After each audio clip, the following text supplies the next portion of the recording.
So now, you notice this is the 42 RLE input drum. We're gonna give her a light pull, and it'll come out in one big chunk. And we'll stand it up so we can get a shot of it.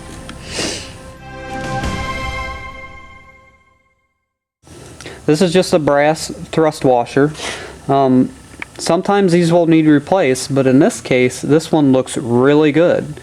So we will put it back on. Now if you look down in this drum, you can see some of these clutches. Now these clutches will all get replaced in a rebuild, whether they're burned up or not. This particular clutch you're viewing here is the reverse clutch. Now here in the case, after we got the input drum removed, you'll see some more stuff.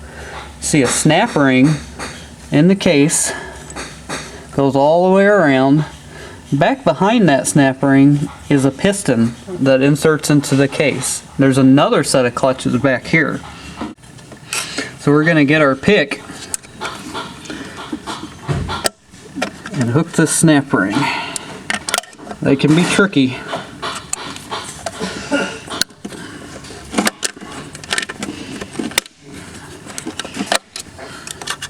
Try to hook around it.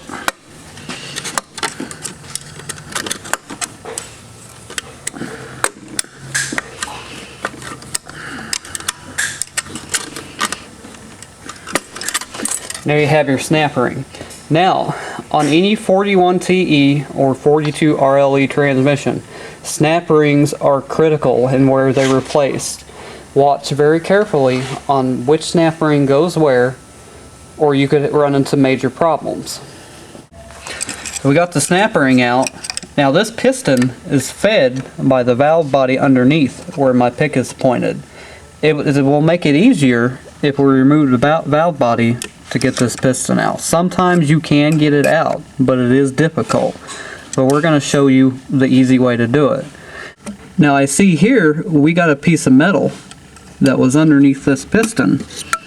It looks to me like it is a piece of a snap ring in the back of the case. Could have come from the input drum as well. We're going to have to do a little more investigating as to where this piece came from. So we're going to flip the case over and remove the pan. We've taken the bolts out. Now this pan, just like this rear case, is stuck down with a non-hardening sealant. We will have to pry on this a little bit to get it off.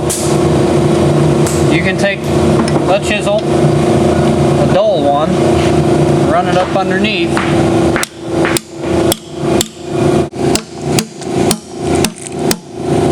The silicone will start to tear.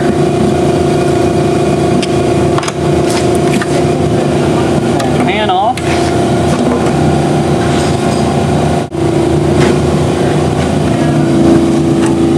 Some interesting things I see in this pan. All transmissions have a magnet in the bottom of their pan. This is to collect metal, anything that will stick to a magnet so the filter doesn't get plugged up with material and cause a loss of pressure. This magnet, on the other hand, has some what looks to be snap ring particles. You remember, we found that one little chunk of snap ring in the case not too long ago. So this gives us more ideas as to what happened to this transmission. Filter next. There is a Torx bit here. It is a T25 and a Torx bit here.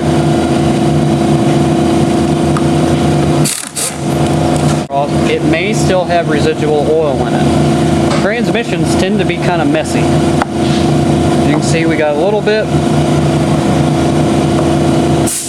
As you can see here, we have a lot of bolts. We have a lot of Torx. We have a lot of hex heads. This particular transmission, we want to stay away from the Torx bits for now. These hold together different parts of the valve body. We want to remove the valve body as a whole and keep everything intact so we don't lose things. So we're going to remove the hex head bolts. Start anywhere you want.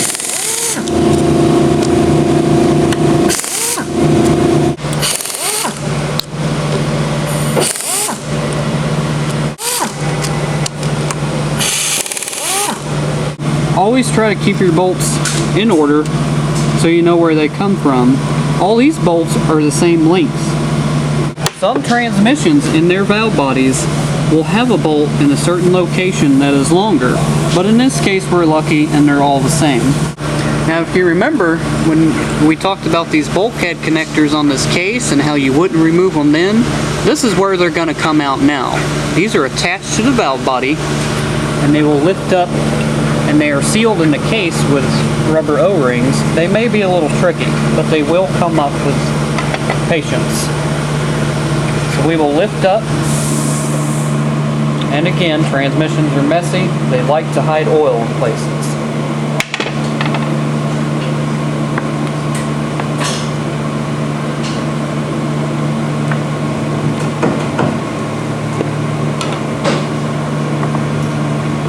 Be very careful not to stick any kind of prying device too far underneath the valve body, and you could catch important things like wires. You could scar the surface of the channel casting underneath. With two bulkhead connectors, it's being a little tricky. Along with our shift linkage. This particular one is a little rusty, so we'll have to clean this off in order to get it to come up through the case. Give it a good once over all the way around. And we're going to attempt to pry this out again. Try to lift up on the valve body straight. Now you see that this shaft is going to come out of there now that we got all the scale and rust off. This shaft is the range selector shaft. It goes all the way up through the case into the valve body with a rooster comb detent connected to the valve body. This is how you select your gears on your gear shift in your car. Now, the shaft is coming up, but it's still being a little resistive. That's because the 41TE, 42RLE, the park pawl has a little steel casing underneath it that you have to turn the shift lever, the shift selector shaft, into a different range to pull it out of the casing, and then you can lift the valve body up. What I'm doing is taking the transmission out of park basically, so it will pull that pawl out of that and the valve body comes up. Now this shaft is once again wanted to hang up in the casing. I'm just giving it a little tap in hopes of it coming out.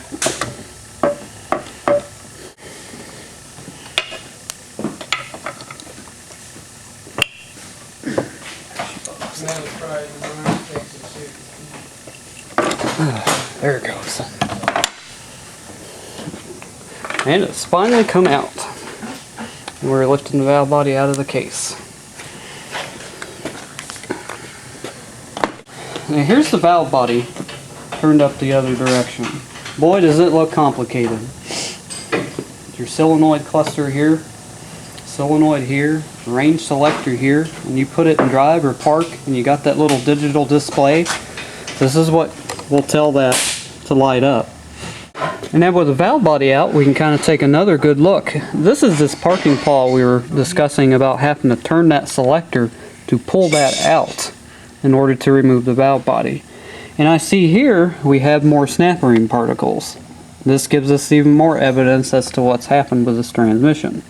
Now that the valve body is out, this piston we seen earlier will come free. Ready? Yeah. Here we have this piston that we talked about. It's going to come right out. Now you see this hole right here. This hole feeds this piston hydraulic pressure. It's only going to go back in one way when we get to our reassembly. And here under this piston is what we call a Bellevue Spring. This is this piston's return spring for when this particular clutch applies. Take very good notice of how this spring went in. You notice that the tabs are facing out towards the bell housing of the transmission. If you were to flip this the wrong way, that clutch would not release properly and you could cause damage to the transmission. Notice this spring is not flat. These tabs are pointed to the right of the screen.